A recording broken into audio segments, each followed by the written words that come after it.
Туулын хурдны замын урьдчилгаа төлбөрт олгосон 500 тэрбум төгрөг хайцсан бэ гэдг нь нээлттэй сонсголоор ил болсонгүй. Махны үнэ буурвал инфляц баг зэрэг буурах хандлага байгаа ч нөгөө талд цахилгаан дулааны үнэ нэмэгдэж байгаа нь инфляц хоёр оронтой тоонд хадгалагдах нөхцөлийг бий болгож байна. Худалдаа үйлчилгээний талбайн үнэ өнгөрсөн жилдээ харьцуулахад 7-оос 12%-аар нэмэгджээ. Улсын хэмжээнд 2025 онд 2.7 сая тонн хог хаягдал гарсны 6%-ийг нь л дахин боловсруулжээ. Оны эхний 6 сарын байдлаар 38 мянга орчим тээврийн хэрэгсэл техникийн үйлчлэгийн шаардлагыг хангаагүй байна. Оройн төргөө үзэгчдээ сая танилцуулсан болон бусад мэдээллийг одоо танд үзүүлэх болно.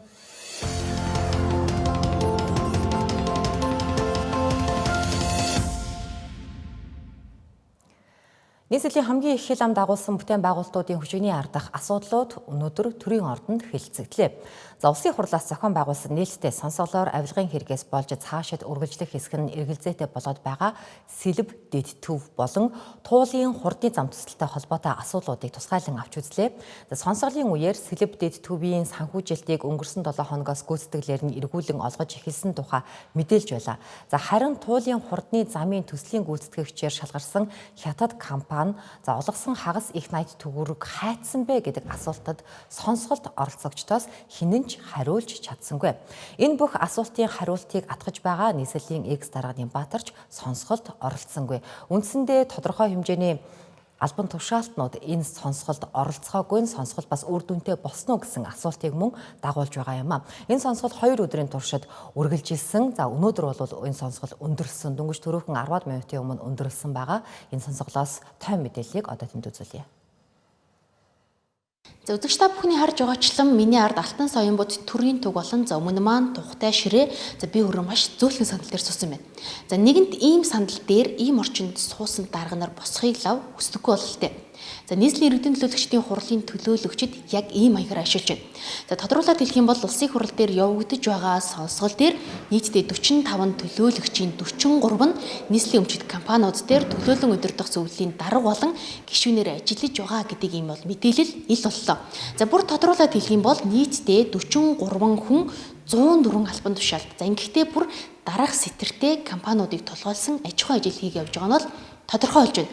За өөрөөр хэлэх юм бол нийслэлийн иргэдийг төлөөж, иргэдийн төлөөлөгч хийх ёстой албан тушаалтнууд маань иймэрхүү байдалтайгаар даргын албан тушаал ашиглаж байгаа нь ихээхэн бол ашиг сонирхлын зөрчилтэй байдлыг үүсгэлээ гэдэг шүүмжлэл улсын хурал дээрээс гарч ийлээ. Бүгд нөгөө нийслэлийн засаг даргынхаа карманд орцсон албан тушаалын авилга авцсан юм хүмүүс байгаа.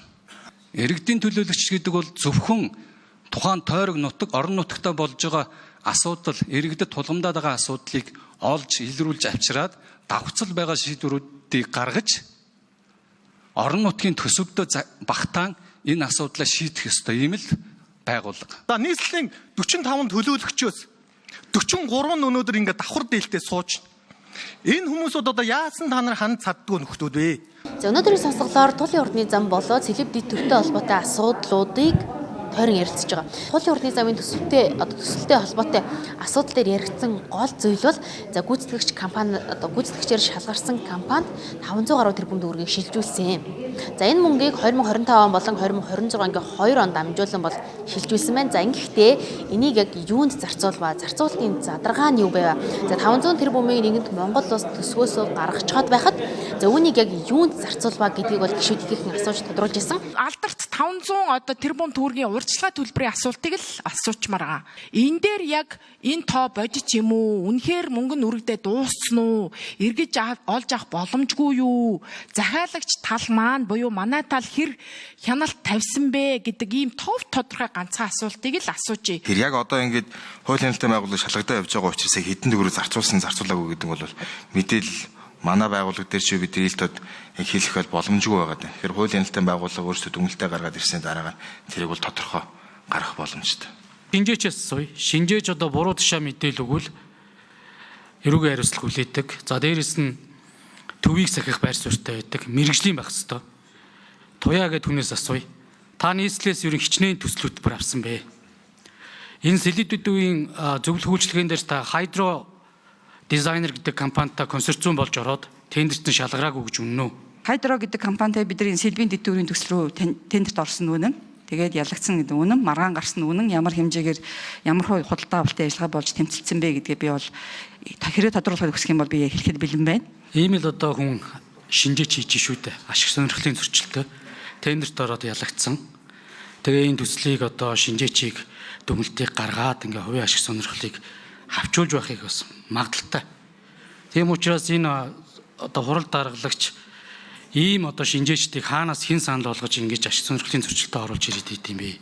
Шинжээчдийг бид ажлын хэсгээр хилцээд тэгээд сонгоод гэрээ байгуулад явсан. Сайн зориг гишүүн, ажлын хэсгийн гишүүн. За ер нь бол би зүгээр энэ дээр нэгэд нэмээд хэлэхэд энэ хүмүүс ч өөрсдөө мэрэгжлийн хүмүүс ашиг сонирхлын зөрчилгөө гэдгийг илэрхийлээд тэрийг батлаад гар үсэг зураад үр хүлээгээд явж байгаа. Малчин хүн одоо малаа мэддэг. Мэргэжлийн ажлыг мэддэг. Тэгэхээр одоо тэр мэргэжлийн чиглэлээр ажиллаж байгаагүй гэх юм бол энэ чинь ойлгох юм байхгүй. За мөн сэлбэдэд төвтэй холбоотой асуудал өнөөдрийн сонсголт дээр бол голчлон яригдлаа. За гол асуудал дагуулсан зүйл нь бол 1 м квадратын үн байгаа. За сэлбэдэд төвд ашиглалтанд орж байгаа байрнууд хэдэн өрөөр худалдаалагдах вэ гэдэг нь бол олон нийтийн дунд ихээхэн анхаарал татж байгаа. Учир нь энд бол томоохон хэмжээний газар чөлөөлөлт хийгдэж, за мөн гэр хорооллыг орон сууцчлуулах, дахин төлөвлөх ийм цогц ажлууд бол хийгдсэн байгаа. За эндэж энэ хэсгийн 1 м квадратын байрны үн нь хэд байх вэ гэдэг нь бол олон нийтийн анхаарал татж байгаа. За анх бол 3.5 саяас одоо ихгүй байхаар төлөвлөгдөж бол зураг төсөл хийгдээд бүтээн байгуулалт нь бол явж исэн. За гэхдээ явцдаа за бүр сүүл рүүгээ за 4.8 сая бараг 5 сая төгөөд ирсэн гэдэг мэдээлэл олон нийтийн тархаж эхэлсэн. За тэгвэл яг метр квадрат нь хэдэн төгрөгөөр худалдаалагдах юм бэ гэдгийг яг энэ сонсголын үеэр маш олон гишүүд давхардуулан асууж тодруулж исэн хэдий боловч төсөл хариуцж байгаа хүмүүсийн зүгээс бол хариулт өгөөгүй. За зарим нь бүр одоо сонсголт ирж оролцсон хэдий боловч яг асуулт асууж явах үед бол эцгүй эс ийм нөхцөлтэй байгаа юм. За өөрөөр хэлэх юм бол яг энэ сэлбэдэд төвдөр ашиглалтанд орох байрнууд хэдэн төгрөгөөр худалдаалагдах юм, метр квадрат нь хэр байх юм. За мөн яагаад төсөв төртөх нь одоо нэмэгдээд байна вэ гэдэг одоо шалтгаанууд бол тодорхойгүй хэвээр үлдэхээр байгаа нь энэ одоо өнөөдрийн өрнөсөн үйл явдлуудаас л харагдаж байлаа. Их хурлын ажлын хэсэг нийслэлээр очиж ажилласан. Тэгээ ажиллах хугацаанд энэ сэлб төвийн асуудал бас яригдсан. Тухайн үедээ өртөг өндөр байна. Яагаад тийм өртөг өндөр гарч байгаа юм бэ? Газрын үн ороогүй, дэд бүтцийн үн ороогүйгээр тухайн үедээ үнэ бол хэлж чадахгүй байсан. 3 сая 600-аас дээш гарчих болов гэсэн байдалтайгаар хэлээд исэн. Тэгээд барилга хөгжлийн төвийнхэн байдаг бол энэ төсөв дээр нь яаж одоо хяналт юм уу магадлал хийд юм бэ? Хувийн хвшлийн хувьд бол ажлын зургийг бол магадлуулж байгаа. Төсвийг бол хувийн хвшил заавал магадлуулах тийм шаардлага байхгүй. Хөсвөл магадлуулж болно. Би бол төсөвт өртөгтэй нь яриад байгаа. Түүнээс энэ сэлбэдэд төвийн ажлыг чинь буруу гэж хэлээгүй. Өртөг асуугаад байна шүү дээ. Сэлбэдэд төв маань одоо метр квадрат нь 4.8 сая төгрөг юм уу? 3.7 сая төгрөг юм уу? Өртөг нь зар хүн нь одоо хэдэр болсон бэ? Би нэг нэмээд тодруулуулчих. Баатар төслийн удирдагч одоо орж ирэх болсон. Ажлаа юмэр энэ чинь хүмүүс өөрөөс нь асуугаад идэг. Гишүүнтэй уулзж ийн гэж яваад идэг. Авилга халбан тушаалын хэргийн харс өдөр эдийн засагт инфляц буюу үнийн өсөлтөөр илэрдэг гэж хэлж болно.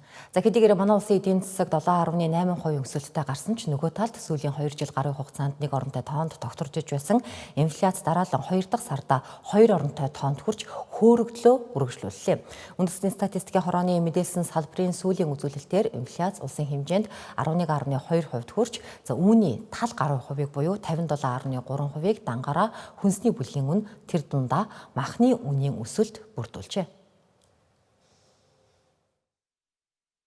За 5 сарын мэдлэр инфляцийн ерөнхий түвшин 11.2%-тай гарсан байж байгаа. Сарын инфляц бол 1.2%-тай гарсан. За хамгийн голж өссөн бүлэг нь бол хүнсний бараа хондоо усны бүлэг байж байгаа. Энэ бүлэг маань өөрөө 23.4% өсөлт үзүүлсэн. Тэгэхээр инфляц сая ерөнхийдөө бол 2 гаруй хувиар 2 гаруй. Тэгээ 2.1 дахин ерөнхийдөө бол өндөр байна гэсэн үг. Тэгэхээр энэ одоо 23.4%-ийн одоо хүнсний бүлгийн өсөлт маань инфляцид бол одоо 6.41%-аар ерөнхийдөө бол нөлөө үзүүлээд энэ нийт инфляцийн нэг 57.3%-ийг ерөнхийдөө бол бүрдүүлж байгаа. За энэ хүнсний одоо бүлэг дотор хамгийн одоо голлох нөлөөллийг бол мах болон хүнсний ногооны бүлэг бол одоо нөлөөллийг үзүүлж байна. Өнгөрсөн жилийн 5 дугаар сартай харьцуулахад махны үн 46.7% өссөн байна. Өөрөөр хэлбэл өвхөр хонь ямааны махны үн килограмм тутамдаа 53-аас 54% нэмэгдсэн байна. Зөвхөн махч биш өдөр тутмын хэрэглээний бүтээгдэхүүний үнж бас өсжээ. Тухайлбал гурил 10.6%-аар гомон 30.4% өссөн байна. Энэ бол зүгээр нэг тоо биш, иргэдийн амьдрал дээр шууд мэдрэгдэж байгаа үнийн дарамт юм. Зах худалдааны төвүүдээр үхрийн мах 34-өөс 40 мянга, хоньны мах 23-аас 28 мянган төгрөгийн үнэтэй байна. Махны үн нийслэл хотод төдийгүй орон нутагч өсөлттэй байна. Тэр дундаа Сэлэнг, Дархан аймагуудад хамгийн өндөр өсөлттэй байна. Сүүлийн 15 жилийн хандлагыг харвал махны үн 1-ээс 6 дугаар сард өсөөд 7-оос 12 дугаар сард буурдаг ийм прогноз байдаг. Хэрв энэ жишгээр махны үн буурвал инфляцч гэсэн бага зэрэг дагаад буурах хандлага байгаа ч нөгөө талдаа энэ сараас цахилгаан дулааны үн нэмэгдэж байгаа нь инфляц эргээд хоёр оронтой тоонд хадгалагдах нөхцөлийг бүрдүүлж байна гэж үндэсний статистикийн хороо үзэж байна. За сүүлийн одоо 15 жилийн дундаж хандлагаар бол одоо махны үн 1-ээс 6 сард ерөнхийдөө бол өсдөг. За 7-оос бол 12 сард ерөнхийдөө бол буурдаг хандлага байж байгаа. Тэгэхээр одоо дараагийн сараас ерөнхийдөө бол махны үн бол бас харьцангуй буурах болов гэсэн бол хүлээлт байна. За хэрвээ махны үн бас буураад явах юм бол инфляц бас дагаад бага зэрэгээр бас буурах тийм одоо хандлага байгаа. Гэхдээ одоо сая энэ сарын одоо ихээр бас дулаан болон цахилгааны тариф бас одоо өснө гэсэн одоо тийм мэдээлэл явж байгаа. Хэрвээ энэ одоо өсчих юм бол одоо инфляц цаашдаа энэ өндөр түвшиндээ бас хэсэг хугацаанд хадгалагдах болов гэсэн тийм хамгаалалтай. Төв банкнаас инфляцийг дундаж хугацаанд 6 нэмэх хасах 2% интервалд барихаар зорж байгаа ч энэ хүн 2 оронтой тоонд шилжсэн нь мөнгөний бодлогыг цаашаа чангаруулах эсвэл үнийг тогтворжуулах нэмэлт зохицуулалт шаардлагатайг харуулж байна. Өнгөрсөн жилдээ харьцуулахад худалдаа үйлчилгээний талбайн үн 7-оос 12%-аар өсжээ. Нөгөө талд эдийн засгийн хямралаас шалтгаалan бизнес эрхлэгчид худалдаа үйлчилгээний талбай худалдаж авах түрээслэх хэмж мөн багассан баг юм. Худалдаа үйлчилгээний талбайн борлуулагдах дундаж үн 1 м2 нь 6-аас 12 сая төгрөгийн үнэтэй байна. Дундаж 40 м2 хэмжээтэй талбайг худалдаж авахад 240-өөс 480 сая төгрөгийн үнэтэй байна. Иргэдийн худалдаа авалт багассан энэ цаг үед бизнес эрхлэгчид ийм өндөр дүнтэй талбай худалдаа авч үйл ажиллагаа явуулан гэдэг хүндхэн даваа болж худалдаа үйлчилгээний талбайн борлуулалт өнгөрсөн жилүүдтэй харьцуулахад гацанг байдалд оржээ. Харин түрээсийн үнийн хувьд 1 м2-ийн дундаж үн 60-аас 100 мянган төгрөгийн хооронд байна. Бизнес эрхлэгчдийн хувьд 40 м2 талбайг ганцхан сар түрээслэхэд 3-аас 4 сая төгрөг, харин 1 жил түрээслэхэд 30-аас 48 сая төгрөгийн түрээсийг төлж байна. Үл хөдлөх хөрөнгийн салбар сүүлийн 5 жилд байгаагүй гүн уналтад ороод байна. Өнгөрсөн оноос эхэлсэн энэхүү зах зээлийн хямрал нь энэ ондож идэвхтэй үргэлжилсээр байгааг салбарынхан онцолж байлаа. Худалдаа авалт бол илүү нөгөө жоохон хомигдмал байгаа нь мэдрэгдэж байгаа л да. Худалдах талбайг илүү сонирхож байна, түрээс нь илүү сонирхож байна гэхээр түрээс нь илүү сонирхож байгаа. Яагаад түрээс нь гэхээр нөгөө худалдаа авах гэж байгаа хүмүүс маань ирэхээр боломжтой бол тий. Ингээд худалдаад авчихсан түрээс нь зөндөө мөнгө төлж ирснээс худалдаад авчихсан гэсэн бодол. Тэгэхээр нөгөө худалдаа авах чадвар нь арай гүйцэхгүй амжихгүй болохоор за түрээслэе тий. Түрээс нь илүү бас төхөмтэй юм байна гэж. Нөгөө тэгүр түрээслэгчдийн зүгээс жилд 1-ээс 2 удаа түрээсээ гинэт нэмдэг нь хүндрэлтэй байдаг гэдгийг бизнес эрхлэгчид хэлж байлаа. Товчхондоо бол 3 бизнес эрхлэгч тутмын нэг нь түрээсээ төлж чадахгүйд хүрчээ. Иргэдийн худалдаа авах чадвар эрс муудсан энэ цаг үед үнэтэй талбай түрээслэх байтугай үйл ажиллагаагаа тогтвортой авч үлдэх нь хамгийн том сорилт болоод байна. Нэмнэ гэж яриад байгаа. Тэгэхээр бид нарт л одоо төлөхөд чадвар аягүй муу байгаа хүмүүс нэмчихэд бас амар чанга. Эдгээр чинь бол тэгэл өөрсдийнхөө дураар өвлж байсан л нэмнэ. Хаварч байсан л нэмнэ, зунж байсан л нэмнэ. Гэрээ байгуулах гэхээр жилийн гэрээл байгуулна, тэрнээс өөр гэрээ байгуулахгүй гэсэн мөртлөө жилийнхаа гэрээг ч байгуулахгүй. Тэгэл түрээс авахгүй л. Худалдааны хууль байхгүй, түрээсийн тухай хууль байхгүй. Түрээсийн хуулийг иргэний хуулиар зохицуулдаг болохоор маш их асуудал. Сүүлийн үед шинээр баригдаж буй барилгуудын худалдаа үйлчилгээний талбай 200-аас 300 м2 хэмжээтэй хэтэрхий том байгаа учраас борлуулахад 3 тэрбум төгрөгийг шүргэж байна. Тийм ч учраас борлуулагдахгүй хэдэн сар жилийн нүрийг үзэх болжээ. Бизнес эрхлэгчдийн зүгээс цомхон жижиг хэмжээтэй талбайг илүүд сонгож байна гэлээ. Худалдаа үйлчилгээний офисын талбайн түрээс Сүхбаатар, Баянзүрх, Баянгол дүүрэгт хамгийн эрэлттэй байна.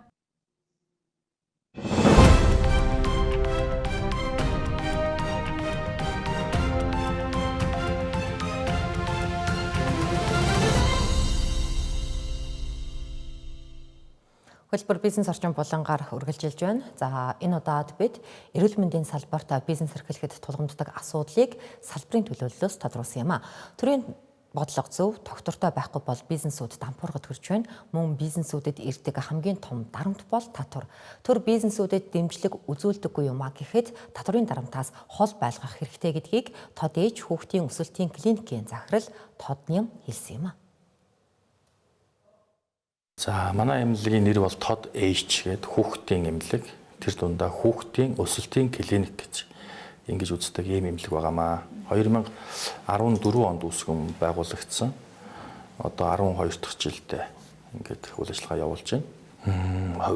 Ер нь ямар ч салбарт бай бизнес гэдэг бол тухайн бизнесийг эрхэлж байгаа тэр захирал, тэр SEO удирж байгаа улсууд нь өөрсдөө эрсдлээ тооцоолол өөртөө 100% эрсдлээ үрэл явдаг л юм л зүйл шүү дээ, тийм ээ. Үгүй чадахгүй бол хинд гомдох юм. Тэгэл өөрөө анханасаа бүх судалгаагаа хийгээл эрсдлээ тооцоол ингээл явж байгаа. Тэгэхээр яг ер нь бизнес эрхлэгчдэд нийтлэг одоо энэ зүйл байдлахан болов гэж бодож байна. Тэгэхээр миний хийж байгаа бизнес амжилтгүй болчлоо, эрсдэл дунджлаа, би эрсдэл хүлээчлээ гэдэг талаас нь гонгондог. Тэр талаас нь гоморхдог бизнес эрхлэгч гэж хаач байхгүй. Харин юун дээр асуудал тавьж ярьж гэнэ үү гэхээр үгүй би эрсдлээ 100% үүрээд тийм ээ бүх юмаа өөрөө тооцоолоод бүх хөрөнгө оруулалтаа өөрөө босгоод би бизнесээ хийгээд явж байна. Баг нь 5-10-аас 50-60 хүн цалинжуулаад ингээд явж байна. Гоморхдог гэдэг юм уу дутуу гэж бодож байгаа зүйл бол надад шалтгааллахгүй хүчин зүйлүүд. Тэр юу гэхээр хамгийн том зүйл бол энэ төрийн тогтвортой бус альсвал зарим тохиолдолд буруу алдаатай шийдвэр. Зөв зүгээр явсан бизнесүүд өнөөдөр төрийн буруу бодлого алдаатай шийдвэрс болоод ингээд оронгоор ирэхэд дампуурж байгаа ийм тохиолдлууд байна шүү дээ. За нэгдүгээр, хоёрдугаар юу гэхээр буруу бодлого шийдвэр гаргаж эрсдэл учруулдаг юм а гэхэд тодорхой хэмжээний одоо дэмжлэгэж болий. Дэмждэг юм а гэхэд дарамтлагдаг уу? Тэ? Гай болдог бол баймаар байгаа. Жил болгон татвараа өсгөөд л байдаг. Одоо тийм ээ бизнес эрхлэгчдээс авъя л гэсэн хандлагаар хандаад байдаг. Өнөөдөр ер нь Монгол улс жижиг дунд бизнес эрхлэгчдийг дэмждэг ямар бодлого байна? Ганцхан та бүхэн мэдээ жидүү сан гэдэг нэг санал баг шүү. Тэр сангийн мөнгө нь яаж алга болдог хүн болго харсан. Мань мэд толддог. За тэгвэл жидүү сангаас өөр биднийг дэмждэг одоо ямар бодлого байна? Тэ? Дарид толгонд бууж гин үү? Одоо ингээд тэдэс 5-аас доош юутай жижиг аж ахуйн нэгжийн нийгмийн даатгалын шимтгэлийг одоо ингэж хөнгөлдөгч гэдэг юм уу? Одоо тийм байна уу? Байхгүй шүү дээ. Одоо татварын тухай хууль яриад л нөгөө босхын жоохон дээшлүүлээ, 1% татвар авдаг босхыг жоохон дээшлүүлээ гэж байгаас бодтой юм байхгүй. Тэгэхээр яг төрөөс гэдэг юм уу өсөх зүйл бол нөгөө жижиг дунд аж ахуйн эрхлэгч нарт бол татвараас илүү тэр нийгмийн даатгалын шимтгэл гэдэг зүйл чинь ер нь татвар шүү дээ. Маш том дарамт учруулдаг болчихсон. Цалингаа нэммээр байдаг. Тэ? Цалингаа нэмэхээр дагаад миний төлдөг нөгөө нийгмийн даатгалын шимтгэл өсчдөг. Миний төлдөг ажилтны төлдөг хоёр дагаад өсчдөг. Ингээд цалингаа нэмж чаддаг. Ийм асуудлууд бас байна шүү дээ. Тэгэхээр энэ төрөөс гаргаж байгаа энэ бодлого нэгдүгээрт их зөв баймаар байна. Хоёрдугаарт нь ямар нэг байдлаар дэмжлэг үзүүлдэг юм а гэхэд тийм ээ энэ татварын одоо энэ дарамт энэ зүйлээс одоо их хол байлгамаар байна. Ялангуяа нийгмийн даатгалын шимтгэл гэдэг зүйл бол жижиг дунд аж ахуйн эрхлэгч нар туйлын том асуудал болсон. Send-MN банк бус санхүүгийн байгууллага компани Хятад улсын төлбөрийн системийн тэргүүлэгч компаниуд болох Alipay, Tencent, ePay-тэй стратегийн хамтын ажиллагааны гэрээ байгууллаа. Гэрээний хүрээнд Send-MN банк бус санхүүгийн байгууллага компани харилцагчид Alipay болон WeChat Pay платформыг өдөр тутамдаа ашигладаг 2.5 тэрбум гаруй харилцагчид руу олон улсын мөнгөн гуйвалгыг хамгийн хямд шимтгэлээр хийх боломжтой болж байна. Мөн интернет төлбөрийн дэд бүтцийг эзэмшигч ePay компаниар дамжуулан Хятад улсын аж ахуйн нэгжүүд рүү 10 минутын дотор бизнесийн гуйвалга хийх боломж бүрдэж байна. Энэхүү хамтын ажиллагаа нь зөвхөн санхүүгийн технологийн дэд бүтцийн хүрээгээ тэлээд зогсохгүй, Монгол Хятад хоёр улсын хоорондын төлбөр тооцооны шийдлийг улам хялбаршуулсан стратегийн алхам болж байна. Монгол улсын гадаад валютын улсын нөөц энэ оны 5 дугаар сарын эцсийн байдлаар 7 тэрбум 730 сая ам долларт хүрч түүхэн дээд түвшнээ шинчиллээ. Энэ нь оны эхнээс 727.8 сая ам доллар буюу 10.4%, өмнөх сараас 406 сая ам доллар буюу 5.5% өссөн үзүүлэлт олж байна. Сүүлийн 1 жилийн хугацаанд улсын нөөц бараг 2 тэрбум ам доллараар нэмэгдэж 2025 оны мөн үеэс 34.9% өсжээ. Монголын хөрөнгийн биржийн 1-р ангилалд бүртгэлтэй BDC хувьцаат компани хөрөнгө оруулалтын төслийг хэрэгжүүлэх хүрээнд санхүүжилтийн бүтцтэй өөрчлөлт оруулж олон нийтээс бондын хэлбэрээр хөрөнгө татгаруулжээ. Тус компани 3 сая хүртэлх ам долларын үнийн дүнтэй 2 жилийн хугацаатай жилийн 11% хүүтэй бонд гаргах хөтөлбөрөө хэрэгжүүлэхээр төлөвлөж байна. Өнгөрсөн онд BDC хувьцаат компани ойролцоогоор 10 сая ам долларын хөрөнгө оруулалтын төслийг хэрэгжүүлэхээ зарлаж, уг төслийн санхүүжилтийг давуу эрхийн хувьцаа гаргах замаар босгох шийдвэрийг хувьцаа эзэмшигчдийн хурлаараа батлуулж байсан. Харин энэхүү төлөвлөгөөндөө өөрчлөлт оруулж хөрөнгийн зах зээлээс үрийн хэрэгсэл буюу бондын хэлбэрээр санхүүжилт татгаруулжээ. Үзэгчдээ Тэнгэр телевизийн 7 мэдээллийн хөтөлбөрийг үзэж байна. За манай улс нийт хог хаягдлынхаа 6%-ийг дахин боловсруулж 94%-ийг газарт булах байдлаар шийдэж байгаа юм. Энэ нь байгаль орчинд асар сөрөг нөлөөг үзүүлдэг. Тиймээс үйлдвэрлэгчдийг сав баглаа бодлоо дахин боловсруулах боломжтойгоор үйлдвэрлэх хариуцлагыг нэмэгдүүлэх шаардлага тулгарч байгаа юм. За энэ шийдлийг хэлэлцэх форумыг хог хаягдалгүй Монгол төрийн бүс байгууллага өнөөдөр зохион байгууллаа. Өнгөрсөн онд л гэхэд манай улсын нийт хог хаягдлын хэмжээ 35%-аар нэмэгдэж 2.7 сая тоннд хүрчээ. Үүнээс 2.5 сая тонн хогийг газарт булсан. Уг нь бол 2017 оноос эхлэн 11 төрлийн хог хаягдлыг дахин боловсруулах хууль эрх зүйн орчин бүрдсэн байдаг. Гэхдээ дотоодын үйлдвэрлэгчдийн бүтээгдэхүүний сав баглаа бодлууд дахин боловсруулах боломжгүй материал болон хийцлэлээр үйлдвэрлэгдэж байна. Нөгөөтэйгүр иргэд хогоо хаяхдаа ангилж хайдаггүй. Мөн ангилж хайсан хогийг нийлүүлж хогны машин ачдаг эдгээр асуудал нь хогны дахин боловсруулалтад тушаа болдог байна. Угтаа бол манай улсад хог хаягдал дахин боловсруулах 40 гаруй үйлдвэр бий. Тэдгээр нь жилд 50 мянган тонн хогийг дахин боловсруулах хүчин чадалтай бүрэн чадлаараа ажиллахгүй байна. Тийм ч учраас хог хаягдлаа дахин боловсруулах байдлаар үйлдвэрлэвэл эдийн засгийн өгөөж хүртдэг тогтолцоотой болох шаардлагатайг салбарын төлөөллүүд хэлэлцлээ. The industry as MCS Coca-Cola өнөөдрийн арга хэмжээний онцлог нь үйлдвэрлэгчдийн сав баглаа бодол хог хаягдлын талаарх дахин боловсруулалтын талаарх мэдлэг ойлголтыг нэмэгдүүлэх юм. Мөн хог хаягдлын тухай хуулийн шинжилсэн найруулга болон шин тогтолцооны талаарх мэдээллийг хүргэх. Форумын үр дүнд бид үйлдвэрлэгчтэй хамтран сав баглаа бодлын нэгдсэн платформыг үүсгэхээр төлөвлөж байна. Түүгээрээ дамжуулан хэрэглэгчид болон үйлдвэрлэгчдэд хог хаягдлын дахин боловсруулалтын шин тогтолцооны талаарх мэдээллийг илүү түгээхийг зорж байна. will be implemented. Яг үйлдвэрлэгчид болон буцаагаад нөгөө хэрэглэгчтэй оролцоос маш чухал байгаа гэсэн үг. Үйлдвэрлэгчид маань яг тодорхой хэмжээний шошго багтай, бүр огт шошгогүй бил бүрсэн. Тиймэрхүү сав баглаа бодол үйлдвэрлээд хэрэглэгчид маань болохоор зөв ангилж ялгах дадал суух тийм асуудлууд бол бас айгүй чухал тавигдж байгаа гэсэн үг.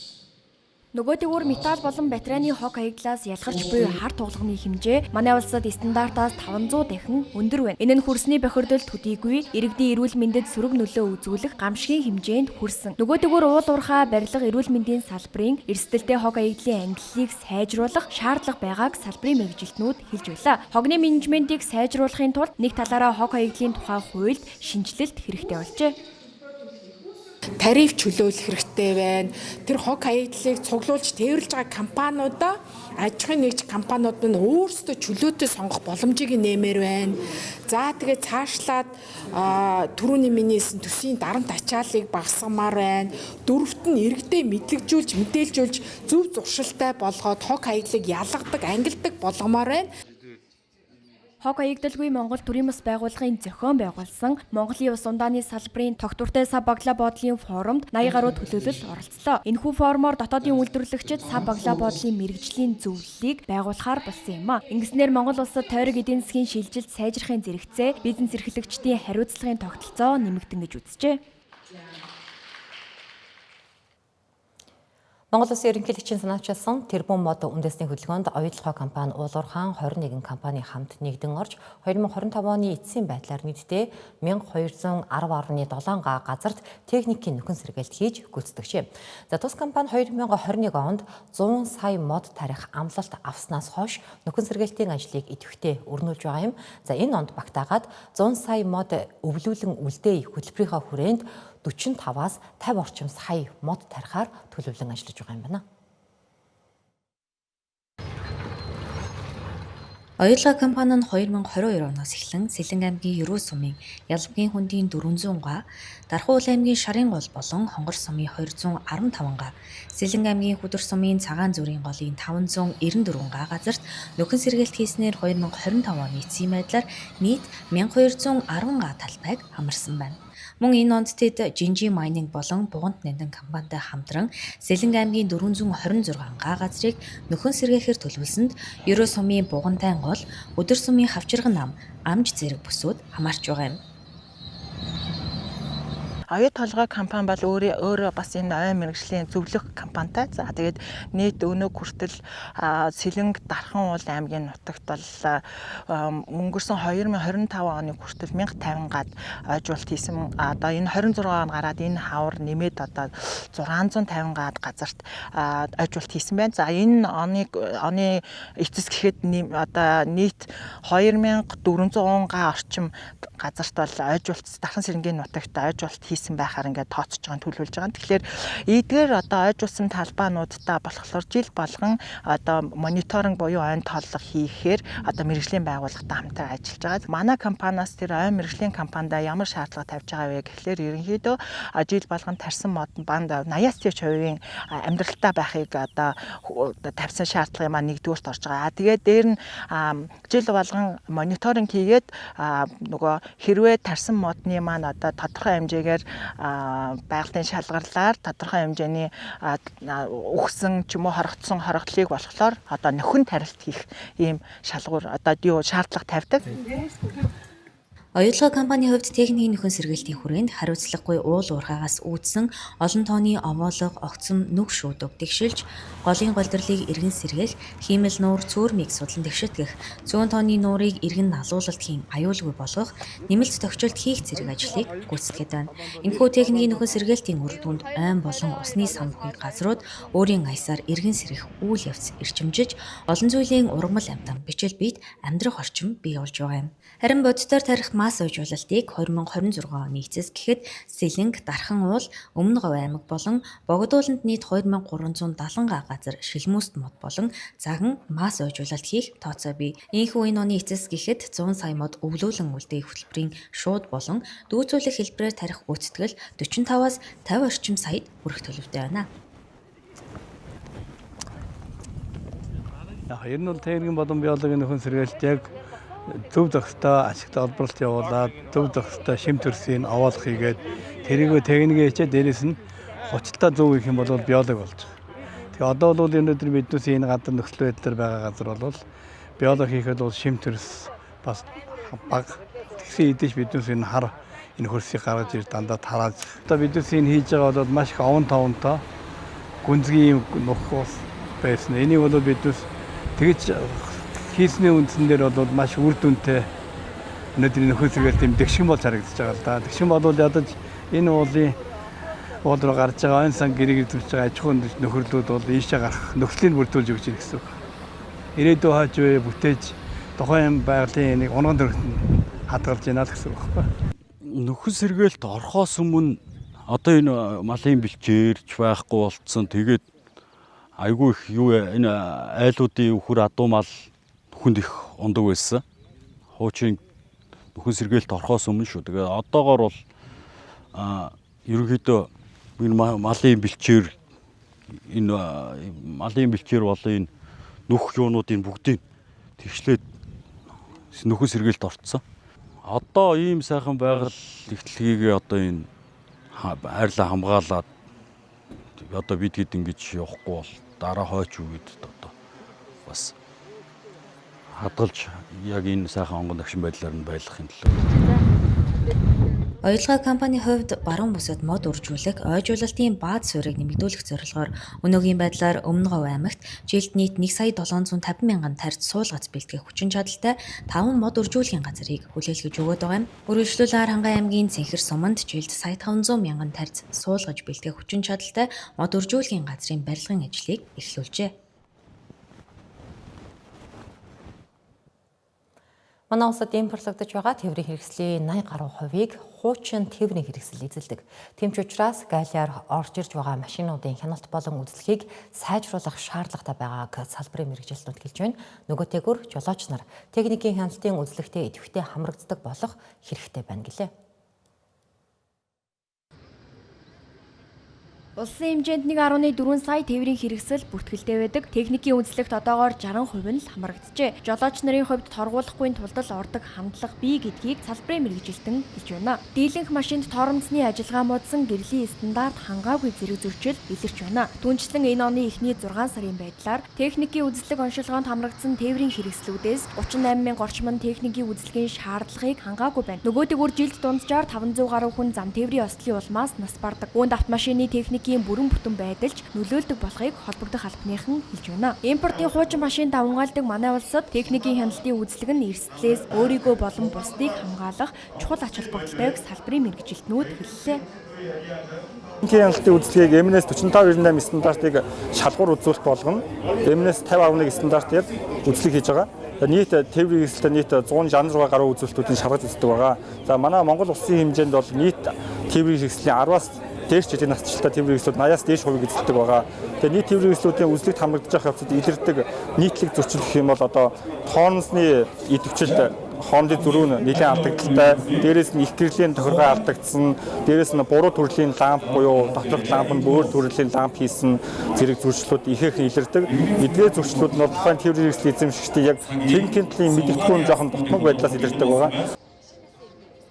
Иргэдийн худалдаа авах чадвар болон татварын орчноос шалтгаалж манай улсад импортлогдож буй 10 машин тутмын 9 хуучин машин байна. Түүнчлэн импортлогдож буй машины үзлэгийн тогтолцоог сайжруулах шаардлагатай болжээ. Үгүй бол иргэд осол аваарт орсон автомашиныг худалдан авч хохирох тохиолдол гарсаар байна гэлээ. Тухайлбал сэлбэгийн ангиллаар орж ирсэн автомашиныг засварлаж иргэдэд худалдаалах эсвэл гүйлтийн хэмжээг ухраасан автомашиныг иргэд авч хохирох тохиолдол бий. Нөгөөдөөр өрүүл тоормц яндангийн стандартын шаардлага хангаагүй импортын тээврийн хэрэгслийн зөрчил их байна гэлээ.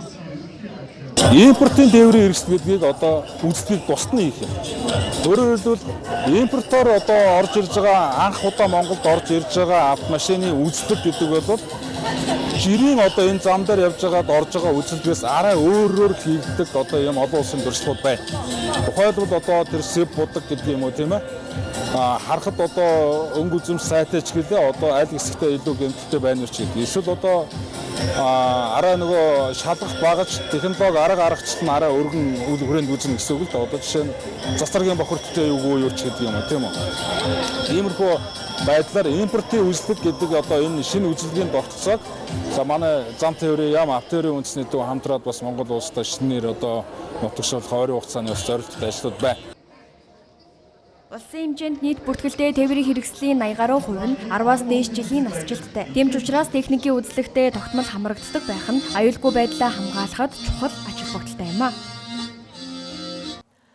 Монгол Улсын ерөнхий сайдын ивэлдор цахимдаж найз бай үндэсний нөлөөллийн аян энэ оны 4-р сарын 20-оос 6-р сарын 10-ны өдрийн хооронд улс орон даяар амжилттай хэрэгжлээ. Хүүхэд өсвөр үеийнхнийг захим орчинд дах дээрлэхэл, ялгуурлан гадуурхалт, сөрөг нөлөөллөөс урьдчилан сэргийлэх, цахим хэрэглээний зөв соёлыг төлөвшүүлэх энэ нөлөөллийн аян 38,000 гаруй хүнд хүрчээ.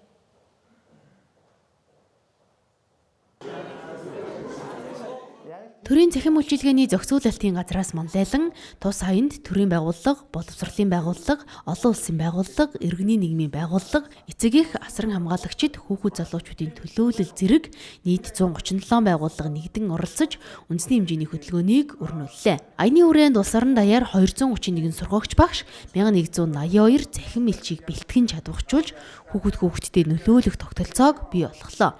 Мөн 151 сургуулийн 21936 сурагчийг хамруулсан 191 удаагийн сургалт нөлөөллийн арга хэмжээ зохион байгуулж цахим орчны зөв хэрэглээ, цахим аюулгүй байдал, үе тэнгийн дээрлэхлээс урьдчилан сэргийлэх мэдлэг ойлголтыг түгээсэн юм. Түүнчлэн хүүхэд эцэг их багш сурган хүмүүжүүлэгчид төрийн байгууллагуудын оролцоог хангах зорилгоор цахим соёл, хүүхдийн эрх, үеийнгийн харилцаа, цахим орчны эрсдлийн талаар олон талд хэлэлцүүлгийг зохион байгуулж нийт 2886 хүнийг хамруулсан байна. Аяны онцлог ажлын нэг хэсэг болох Bully Box нууц мэдээллийн сувгийг 115 байршилд ажиллуулж хүүхэд сурагчдад цахим болон үеийнгийн дээрлэл хэлтийн талаар нэрээ нууцлан мэдээлэх боломжийг бүрдүүлжээ. Энэхүү сувгаар ирсэн 300 мэдээллийн 111-д нь холбогдох байгууллагуудтай хамтран арга хэмжээ авч ажилласан нь хүүхдийн эрх хамгааллын чиглэлд бодит үр дүн авчирсан чухал ажил боллоо. Бид энэхүү аяыг зөвхөн мэдээлэл түгээх сургалт зохион байгуулах ажил гэж хараагүй. Харин хүүхэд хамгаалал, цахим соёл, эрх харилцааны асуудлыг үндэсний хэмжээнд хэлэлцүүлж олон талын оролцоог нэгтгэсэн нийгмийн хөдөлгөөн болгохыг зорьсон. Аяны үр дүнгээс харахад энэхүү зорилготой бол хүрсэн гэж харж байна. За улсын хэмжээнд 231 сургагч багш бэлтлээ. 1182 цахим бэлчийг бэлдэж хүүхдэд нөлөөлөл үзүүлэх оролцооны сүлжээг бий болгож чадсан нь хамгийн том амжилт байлаа. За мөн төрийн болон төрийн бус байгууллага, боловсролын байгууллага, олон улсын байгууллага зэрэг нийт 137 байгууллагатай хамтран ажиллаж нэг зорилгын төлөө хүчээ нэгтгэсэн нь энэ аяны хамгийн том үнэт зүйл гэж бодож байна. Гэхдээ энэ аяны хамгийн чухал үр дүн нь бол тоо баримтаар хэмжих боломжгүй. Хүүхдүүд өмнө цахим хэрэглэл гэж ойлгодог байсан үг үйлдэлээ бол эргэж харж эхэлсэн.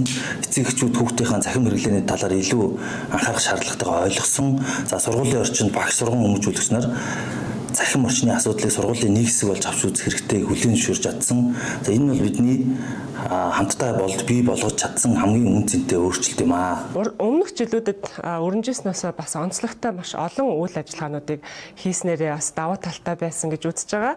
За үүний нэг жишээ гэх юм бол үеийнгийн дээрлэхэд өртөж байгаа ч юм уу ямар нэг сэтгэл зүйн асуудал дарамтанд өртсөн байгаа хүүхдүүд энэ талаараа одоо мэдээлэх сувгийг нээж өгсөн байгаа. За тэгээд хүүхдүүдэд зориулаад 115 байрлал Bully Box буюу одоо дээрлэхлийг мэдээлэх энэ сувгуудыг нээж өгсөн. За тэгээд зөвхөн 7 хоногийн хугацаанд гэхэд 300 санал за тусламж хүссэн асуултууд хүүхдүүд бас мань ирсэн. Эдгээр хандлтуудаас 111-д нь одоо мэрэгжлийн арга хэмжээ авч сэтгэл зүйч зөвлөж өгч за тухайн хүүхдүүдийг одоо холбогдох байгууллагуудад нь холбон өгөн за хэрэгцээтэй тусламж үйлчилгээнүүдийг үзүүлж ажилласан байна.